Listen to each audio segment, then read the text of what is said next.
네, 잘 오셨습니다. 네, 잘 오셨습니다. 자, 지난주에 우리가 보았던 시로 읽는 삶, 욥기 시편 부분 다시 한번 좀 갈무리를 해야 될 것 같아요. 자, 히브리 성경의 구성은 토라, 네빔, 케투빔 이렇게 세 개로 구분된다라고 여러분에게 말씀드렸습니다. 우리가 읽는 기독교의 구약 성경에 해당하는 부분이고요. 토라, 네빔, 케투빔 이래서 첫 자를 따서 TNK, 그래서 거기 중간중간 모음을 넣어서 타낙이라고 부릅니다. 유대인들은 신약 성경이 없습니다. 그렇죠? 아직까지 메시아를 기다리는 민족이에요. 그렇기 때문에 그들이 읽는 성경을 곧 타낙, 곧 유대 성경이라고 이야기하는 거죠. 토라는 율법서입니다. 곧 모세오경을 말하죠. 모세오경 다시 한번 얘기해 볼까요? 시작. 창세기, 출애굽기, 레위기, 민수기, 신명기, 이렇게가 모세오경이면서 이것이 곧 율법서입니다. 그리고 네빔은요, 예언서라고 이야기하는데 우리가 구분하는, 기독교에서 구분하는 방법과 조금 달라요. 네빔은 예언서라고는 하지만 중간에 역사서도 들어가 있습니다. 신명기 역사서도 들어가고요. 그걸 전기 예언서라고 말하고, 대예언서, 곧 후기 예언서, 거기에 더불어서 소예언서, 이렇게 묶음이 바로 네빔이라고 이야기를 합니다. 마지막은 케투빔이에요. 케투빔은 성문서입니다. 거룩할 성자, 그럴 문자, 이 글서자인가요? 책서자인가요? 그 쓰게 됩니다. 그래서 거룩한 책들이라는 뜻을 가지고 있는 것이 케투빔이죠.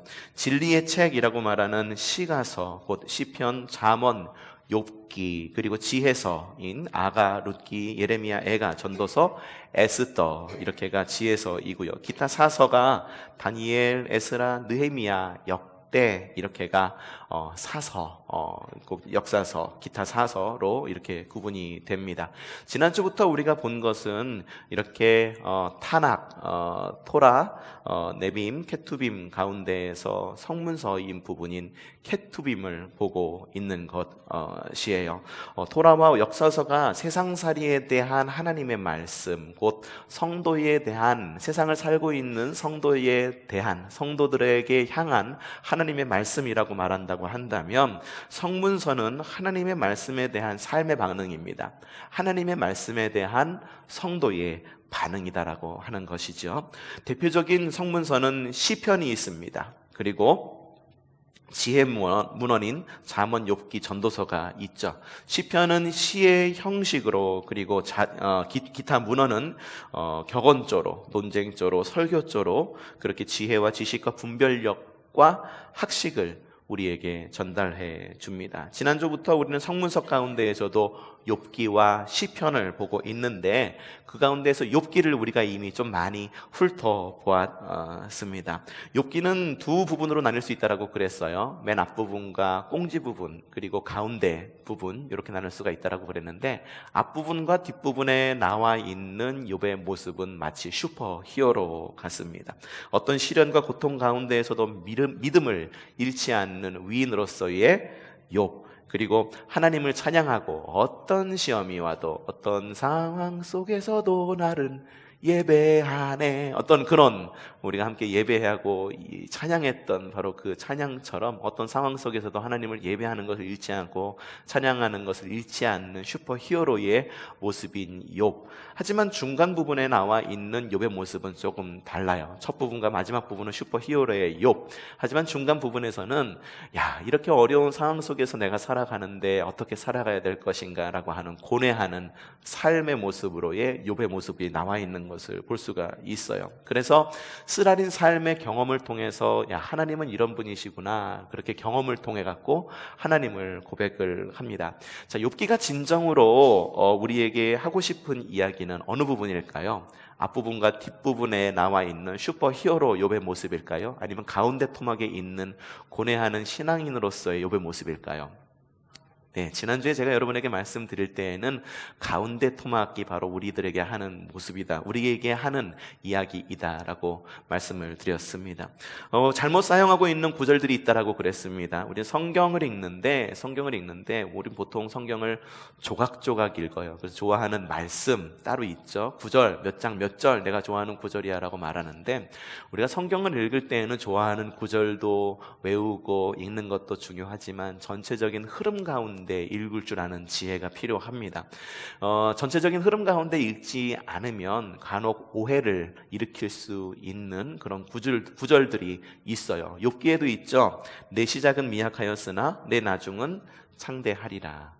많은 사업체들 가면, 사업체 개업 예배에 가면 목사님들이 교회에서 이렇게 액자로 해서 주는 그 액자인 말씀이죠. 내 시작은 미약하였으나 나중은 창대하리라. 이게 보통 보면 하나님께서 욥에게 하신 말씀으로 알고 있는데, 하나님께서 욥에게 하신 말씀이 아니라 욥의 친구인 빌닷이 욥에게 하는 말입니다. 근데 빌닷 그리고 많은 그 친구들, 세 친구가 나오는데 그 세 친구가 욥에 대해서 이야기하는 건 뭐냐면, 야, 네가 잘못해서 하나님이 벌을 주시는 거지, 네가 똑바로 했었어야지라고 하는 거예요. 그러니까 내 시작은 미약했으나 나중은 창대하리라라고 말한 것은, 이게 포장으로는 하나님의 주권에 대해 이야기하는 것 같아요. 처음에는 약한 것 같은데 나중에 주님께서 도와주셔서 상대할 것이다 라고 하는 그런 의미를 담고 있는 것 같지만, 속내는 뭐냐 하면 고뇌하는 욥의 신앙 자세에 대해서 비판하고 있는 거예요. 야, 너 네가 지금 이렇게 힘드니까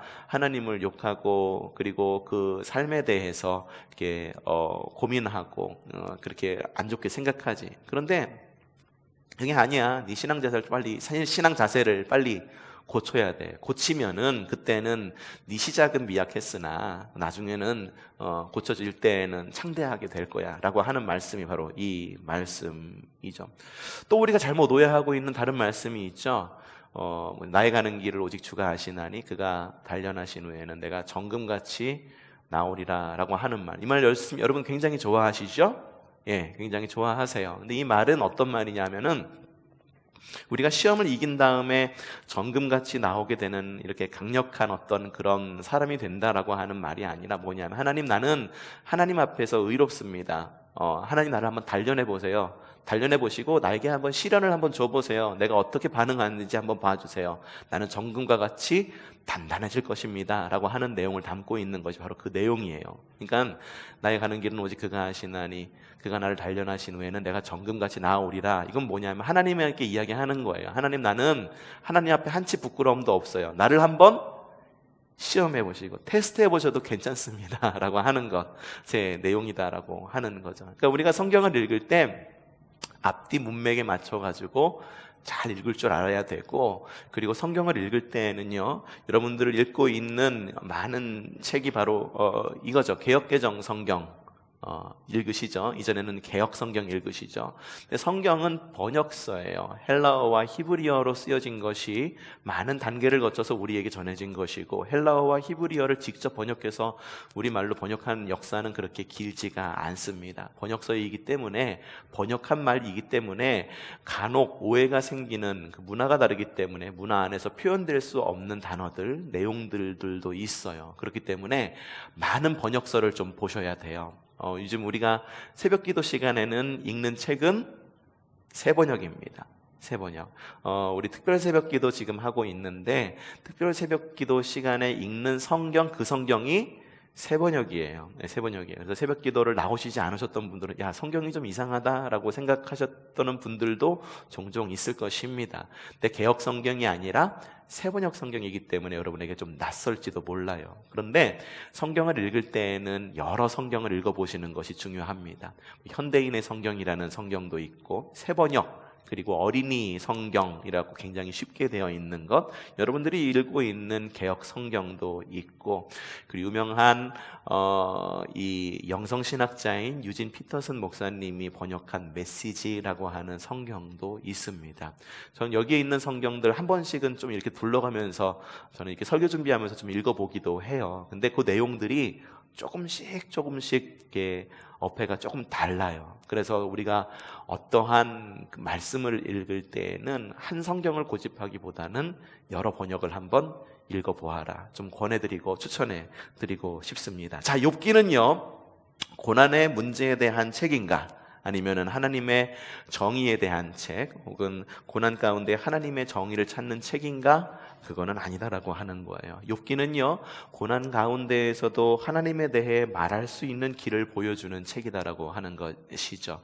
고난은 우리를 피해가지 않습니다. 세상을 살아가면서 고난은 우리를 피해가지 않습니다. 고난은 우리에게 언제나 닥칠 수 있습니다. 교통사고 날 수 있어요. 그리고 무릎이 아파서 수술 받으실 수도 있으시고요. 그리고 재작년 저는 그 요류결석 때문에 2번이나 입원했었어요. 2번이나 입원해가지고 이게 너무 아프더라고요. 이게 어려움이나 아픔, 질병 이런 것은 우리의 삶 가운데 당연히 올 수 있는 거다. 하지만 이 어려움이 올 때에 우리가 어떻게 반응해야 되는가? 하나님, 왜 나와 함께 해주시 않으셔서 이런 어려움을 나에게 닥치게 해주세요 라고 그렇게 말할 것인가? 하나님, 내가 비록 이런 어려운 상황 가운데 있음에도 불구하고 하나님만을 바라보기를 원합니다. 세상을 살아가는 게 녹록하지 않네요. 주님이 나의 힘이 되어주시지 않는다면 난 이 땅 살아갈 수 없어요. 나는 할 수 없어요, 주님. 그러니 주님께서 나의 주님이 되어주세요 라고 반응할 것인지,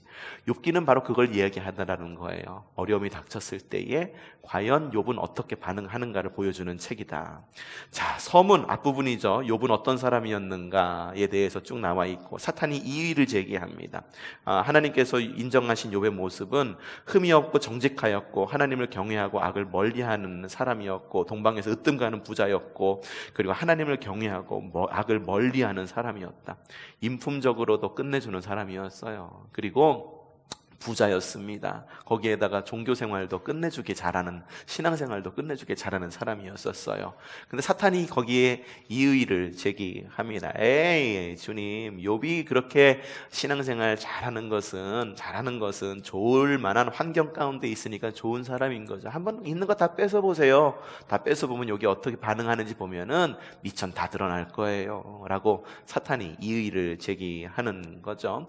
자, 욥의 이야기를 이렇게 보면은 사탄이 이렇게 하나님에게 이렇게 청원을 해서 욥을 시험합니다. 그래서 모든 것이 인과응보라고 하는 모습을 이렇게 꼬아서 이렇게 이야기를 하는 것을 볼 수가 있죠. 그런데요, 인과응보라고 하는 것은 하나님의 창조의 섭리 가운데의 일부이기도 합니다. 인과응보는 하나님의 창조의 섭리 가운데 일부예요. 하지만 우리의 모든 삶 가운데에서 인과응보로 설명될 수 있는 부분은 지극히 일부분에 불과해요. 우리의 삶 한번 돌아보세요. 꼭 착한 사람이 좋게 됩니까? 나쁜 사람은 꼭 벌을 받아요? 아니면 선하게 살면은 형통합니까? 악하게 살면 늘 벌을 받아요? 이게 인과응보거든요. 권선징악. 하지만 우리의 삶 가운데에는 어떠냐 하면 악은 여전히 존재해서 악인이 형통하는 경우도 있고 선인이 힘든 경우도 있다라고 하는 것. 근데 사탄은 이게 왜 이러냐 하면은, 왜 이런 가운데에서 욥기가 굉장히 중요하냐 하면, 욥기는 그런 가운데에서도 하나님을 바라보는 거예요. 하나님은 그런 가운데에서도 하나님의 백성을 지키시는 거죠. 이게 하나님과 우리와 하나님과 하나님의 백성 사이의 언약, 그리고 하나님과 하나님의 백성 사이의 보호와 하나님의 주권을 인정하는 하나님의 백성 사이의 열정, 그런 하나님, 이게 이제 신명기 역사서에 따르면 이게 뭐냐 하면은 율법에 따른 하나님과의 계약. 하나님도 우리를 지키시기로 약속하시고 우리도 하나님을 따르기로 약속하는 어떤 그런 약속을 지키기로 하는 그 열정의 모습이 마치 인과응보의 모습으로 그려져요. 근데 이 사탄이 이 인과응보의 모습을 살짝 비튼 겁니다. 살짝 교묘하게 비틀어서, 야, 복을 주시니까 잘하는 거지, 빼앗기면 무너질 걸 이라고 이렇게 이야기를 한 것이죠. 지난주에도 말씀드렸지만 우리의 많은 삶 가운데에 있어서 일어나는 문제는 어떤 부분에 있어서는 실제로 영적인 문제이기도 합니다. 하지만 영적인 문제를 떠나서 어떤 그 사람의 잘못이거나 혹은 정말 그런 어떤 환경의 어려움 때문에 오는 어려움들도 있어요. 근데 이걸 분별을 잘 할 수 있어야 된다라고 하는 거죠. 많은 부분에 있어서 우리가 어떻게 반응하냐면, 야, 그거는 모든 것을 영적인 문제로 해석을 해요. 그래서 야, 그거는 네가 잘못해서 그런 거야. 하나님 잘 안 믿으니까 그렇지. 11조 생활 똑바로 안 하니까 그렇지. 야, 이번 주 추수감사헌금 똑바로 했어? 야, 너 그 정도 이런 식으로 막 반응을 하는 거죠. 그러다 보니까는 이제 어떻게 되냐 하면은 그 사람을 향한 정죄가 될 수도 있는 거고, 참 어려운 그러한 오히려 마음에 상처를 주는 그런 경우도 종종 있다라고 하는 거예요. 모든 것을 영적으로 해석할 수는 없어요. 우리에게 일어나는 것을 모든 것을 영적으로 해석할 수는 없습니다. 물론 하나님의 섭리는 우리의 삶 가운데에 깊숙이 그 어느 것을 잘라보아도 하나님은 우리의 삶 가운데 역사하시고 섭리하시고 일하시는 하나님이세요. 하지만 모든 것을 영적으로, 이 이단이 그런 이단이 있어요. 모든 것을 다 귀신이 치는 장난이다라고 해석하는 이단이 있어요. 동두천에도 있어요. 동두천에도 성락교회라고 있죠. 이단이에요. 그래서 플랜카드 붙여놓고 주말마다 나가보면은 어찌나 열심히 전도하는지 진짜 열심히 전도해요. 이단들이 훨씬 더 열심히 전도해요. 주말 이때 가보면은 지행역 근처에 가보면은 요즘에는 이 신천지도 얼마나 뻔뻔한지 행복한 신천지입니다. 이게 딱 메고 지들끼리 모여갖고 V자 하고 막 이러면서 사진도 찍고 막 나눠주고 얼굴도 안 가려요. 마스크도 안 해요. 얼마나 뻔뻔한지 가짜 진리를 전하는 데에도 그렇게 열심을 다한다. 말하고자 하는 건 그거예요. 뭐냐면 모든 것을 이렇게 귀신의 장난 혹은 영적인 모습으로 판단해서는 안 된다. 하지만 모든 것을 영적인 것이 아닌 것으로 판단해서도 안 된다라고 하는 것. 그래서 쭉 욥기가 이어집니다. 여러 가지 사탄의 시험이 이루어지고, 그리고 드디어 이제 중간 부분에 이렇게 나오게 중간 부분을 지나게 되는데, 욥이 가장 답답해했던 것은 무엇이냐 하면은 하나님의 주권에 대해서는 의심의 여지가 없습니다. 하나님께서 그 욥의 삶을 통치하는 것에 대해서는 의심의 여지를 가지지 않아요. 그건 확실해요. 하지만 욥이 참 안타깝게 여기고 비통하게 여기는 부분은 자신의 삶이 하나님의 주권과 너무 멀리 떨어져 있는 것이 아니냐, 곧 숨어 계신 하나님에 대한 질문을 욥이 계속 하게 되는 거예요. 그래서 순전함을 주장하다가 결국은 하나님은 곧 심술궂은 원수처럼 고발하면서, 하나님 한번 나하고 한번 맞짱 한번 떠봅시다. 난 정말 잘하고 있는데 왜 자꾸 이렇게 어려움을 주세요? 라고 이야기를 하고 있는 것을 볼 수 있어요. 친구들의 변화도 역시 친구들의 태도도 역시 변화됩니다. 엘리바스, 빌닷 그리고 소발 이렇게 나와서 욥의 친구들이 세 친구가 나와서 욥에 대해서 이야기를 하는데, 처음에는 굉장히 점잖게 충고하는 것 같은데 뒤로 갈수록 굉장히 거칠고 단호하고 맹렬하게 욥을 비난합니다.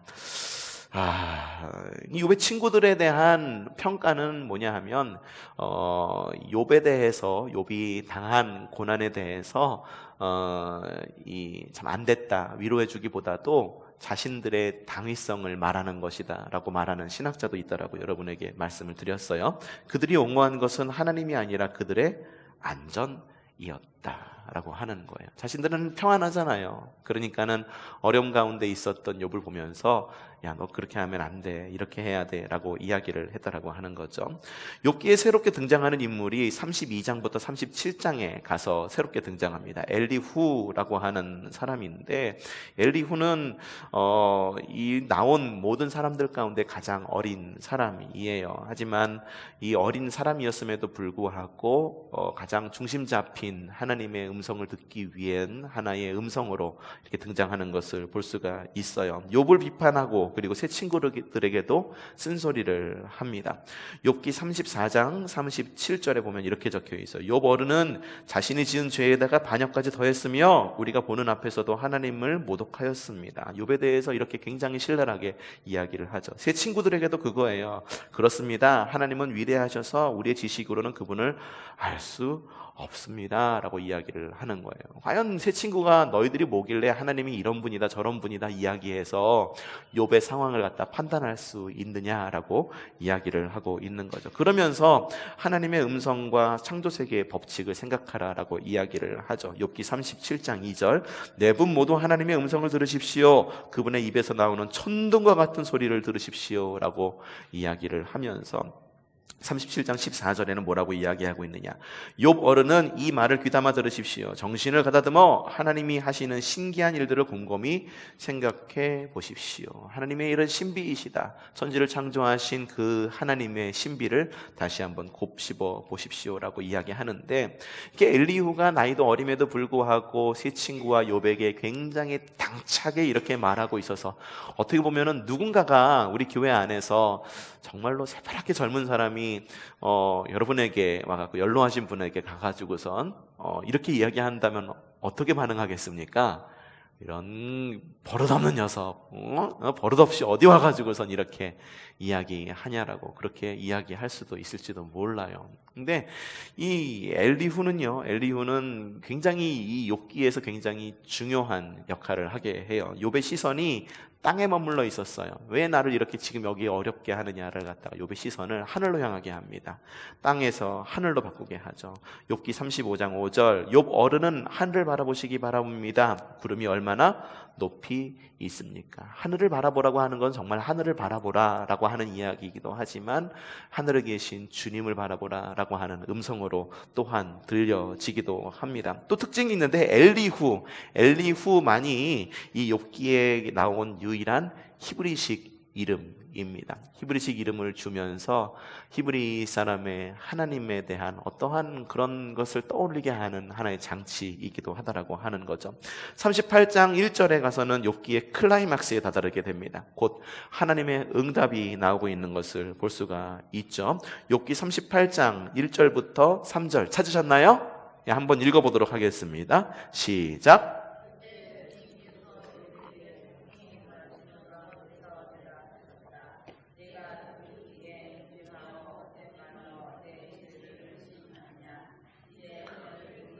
대장부답게 묻는 말에 대답해 보아라 라고 이야기합니다. 되묻기 방법으로 응답을 하세요.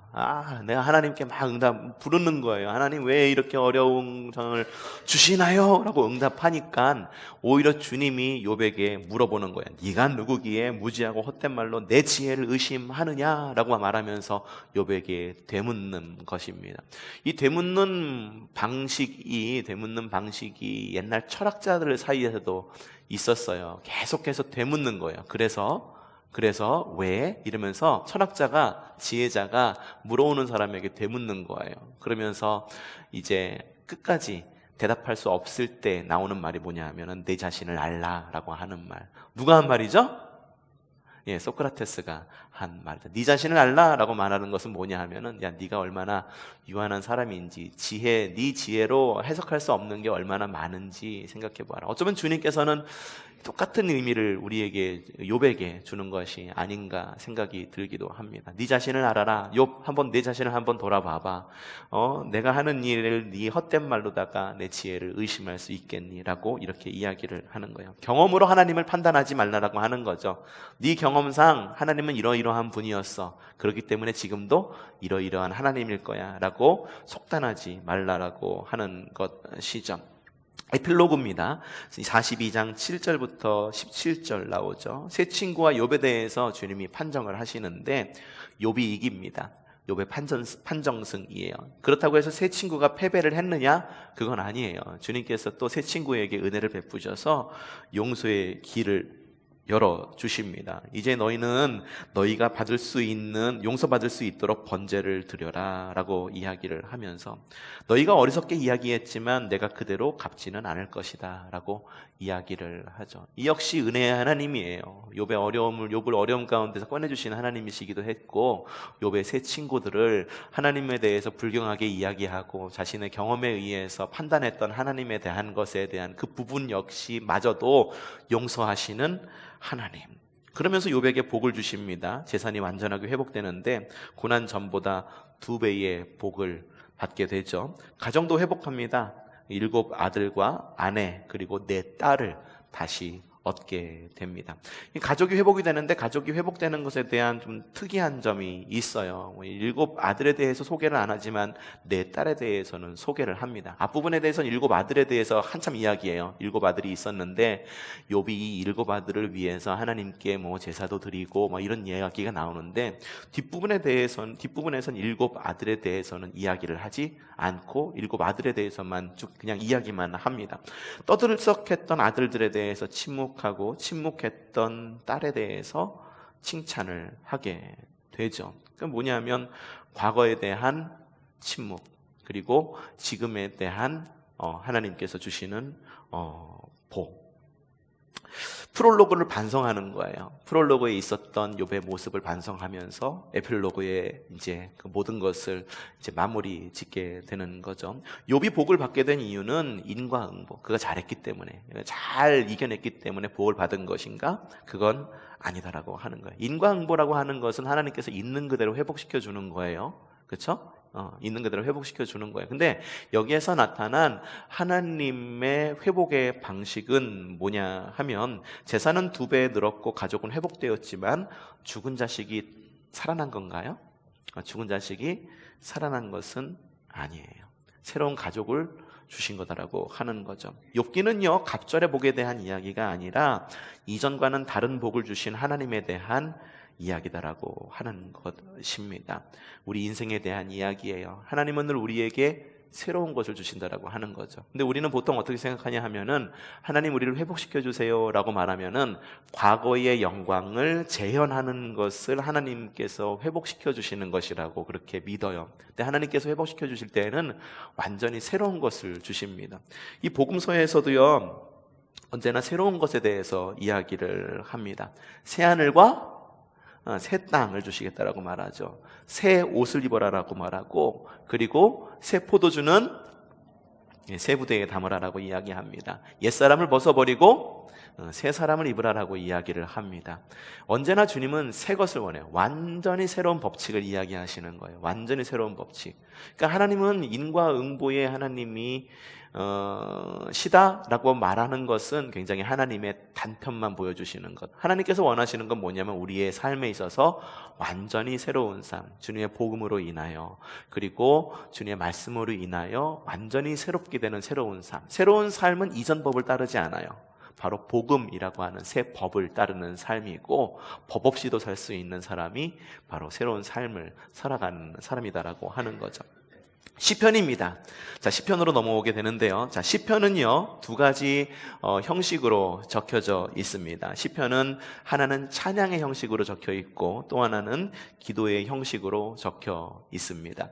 찬양의 형식으로 적혀 있기 때문에 읽다 보면 이렇게 음악 기호들 같은 것들이 등장을 하죠. 뭐 인도자들을 따라 부르는 노래라고 적혀 있는 표제어가 적혀 있는 시편도 있고, 그리고 읽다 보면 괄호 안에 셀라라고 하는 것도 여러분들 보셨을 것입니다. 셀라라고 하는 게 뭘까요?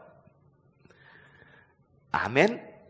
알겠습니다. 셀라라고 하는 것은 뭐 높이다라고 하는 뜻을 가지고 있어요. 그래서 근데 그게 뭐냐면 음악 부호예요. 음악 부호. 어떤 특정한 어떤 의미를 담고 있는 것이라기보다도 이건 뭐냐면 하나의 음악 부호. 이 부분에서는 이렇게 부르자라고 하는 음악 부호라고 해석을 한다라고 하는 거죠.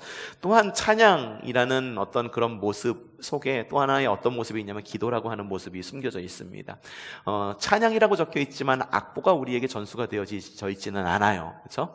여호와는 나의 목자시니 내게 부족함이 없으리로다 이러면서 어떻게 읽을 수 있는 악보가 이렇게 우리에게 전해지지는 않습니다. 그래서 기도의 모습으로 우리에게 전달이 되죠.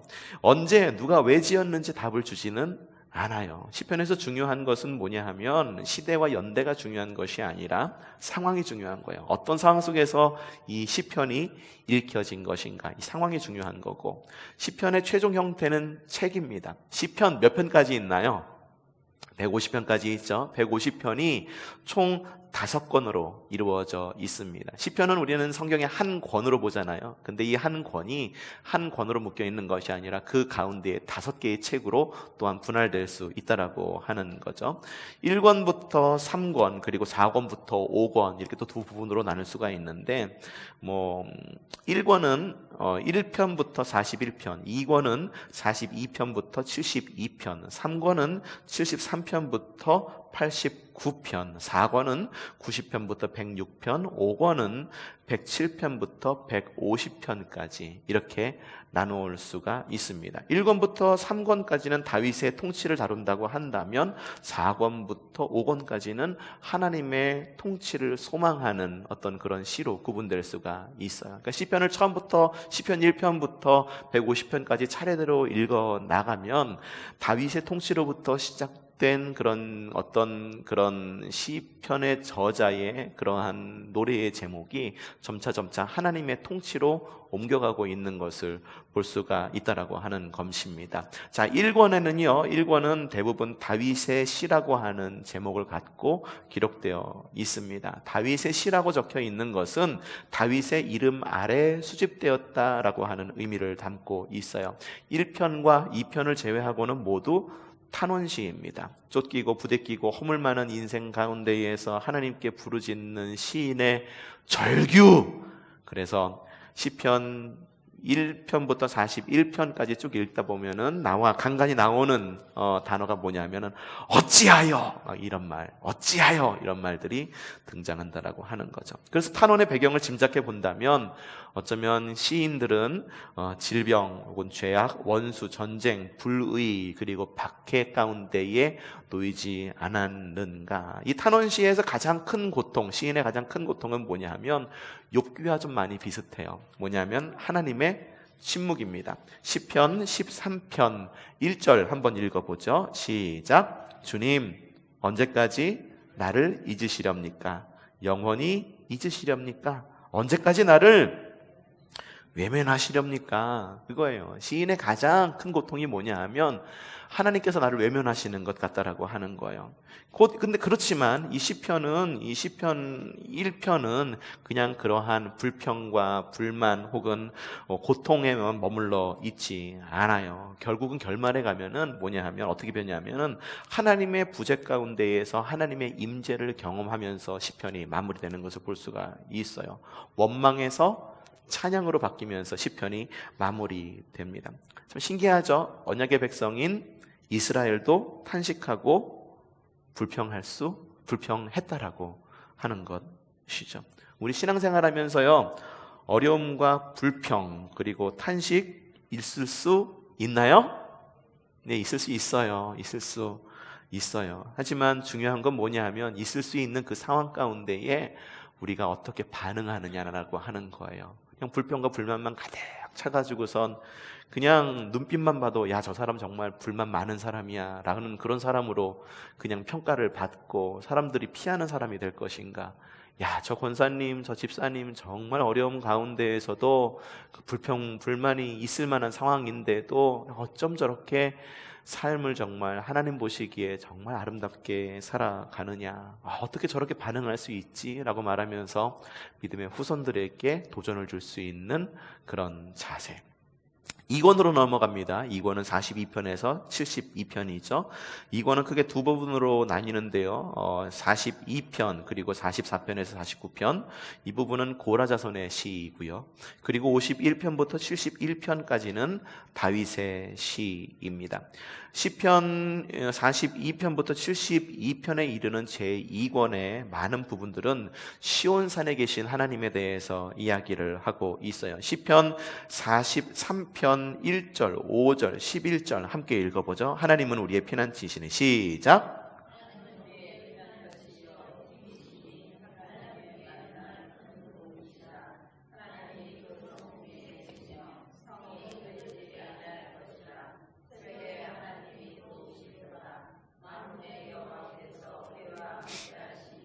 야곱의 하나님은 우리의 피난처시다. 그러니까 시온산에 계신 하나님이에요. 그래서 환난 중에 만날 큰 도움이신 시온성, 하나님에게로 피하는 자에게는 어려움이 없는, 어려움을 피할 수 있는 피할 바위다라고 하는 거죠. 시온이라고 하는 거는 여러분 예루살렘 성을 말하죠. 이 시온은 하나님이 임재하시는 장소입니다. 곧 하나님이 통치하시는 장소라고 하는 것이죠. 눈에 들어오는 시편은 시편 51편 다윗의 시입니다. 유명한 복음성가도 있죠. 정결한 마음 주시옵소서 오 주님, 뭐 그런 복음성가도 있습니다. 주님에게 쓰임 받기 위해선 주님의 재창조를 기다리는 그런 다윗의 모습, 견고한 심령, 왕 역시 하나님의 은혜가 필요하다라고 하는 것이 시편 51편의 내용이죠. 시편 51편 다윗이 지었어요. 언제 지은지 아세요? 밧세바를 범하고 그 다음에 이제 선지자에게 책망을 받고 난 다음에 침대에서 눈물을 흘리면서 침대를 적시면서 회개하면서 지은 시가 바로 시편 51편이에요. 하나님, 나는 이렇게 죄인일 수밖에 없어요.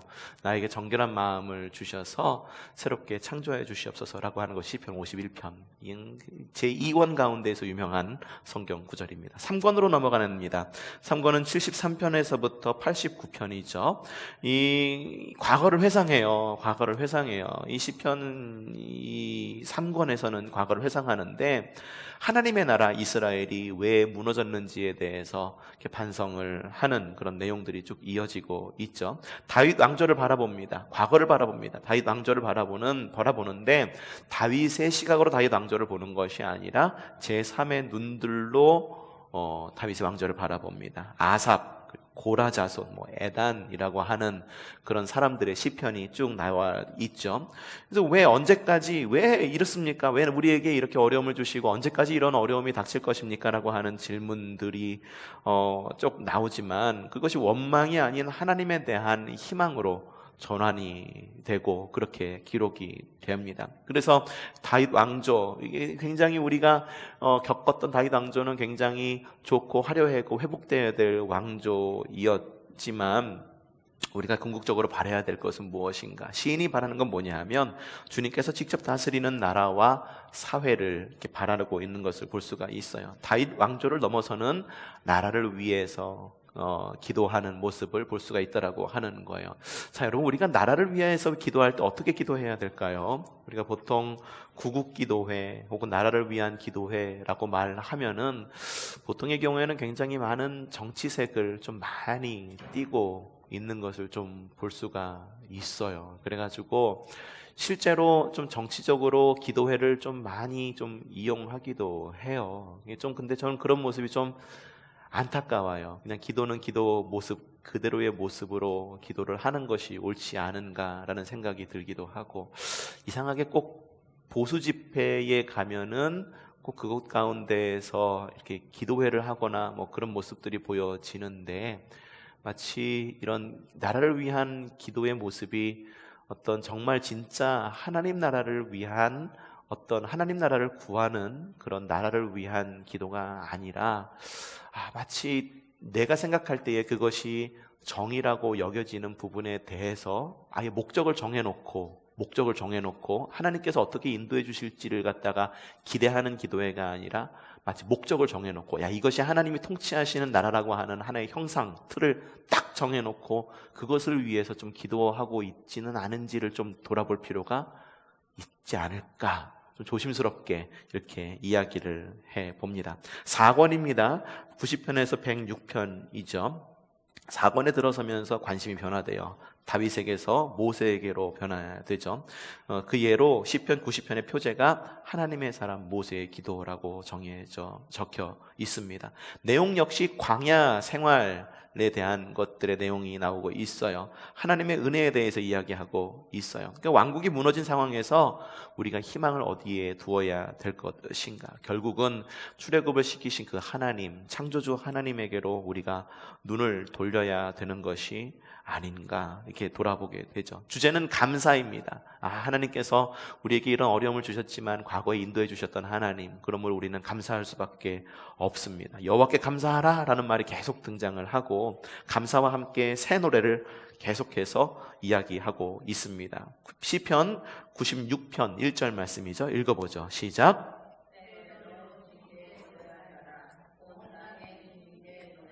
네, 하나님 안에서 기뻐하는 법에 대해서 좀 이야기하고 있는 것 같아요. 탄원에서 찬양으로 완전히 바뀌고 있는 모습을 볼 수가 있죠. 굉장히 좀 시각도 많이 바뀌어요.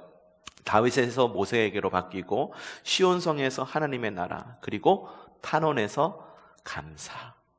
이 감사시의 특징은 뭐냐 하면 과거를 회고합니다. 하지만 과거가 중요한 것이 아니라 지금 호흡하는 이 시간 속에서 하나님을 찬양하는 것이 중요하다라고 쭉 이야기를 하고 있습니다. 5권으로 넘어가죠. 5권은 107편에서 150편 이제 이야기 그 시편 말씀인데요. 시작과 끝이 모두 어떻게 되어 있냐 하면은 107편 한번 읽어보겠습니다. 시작.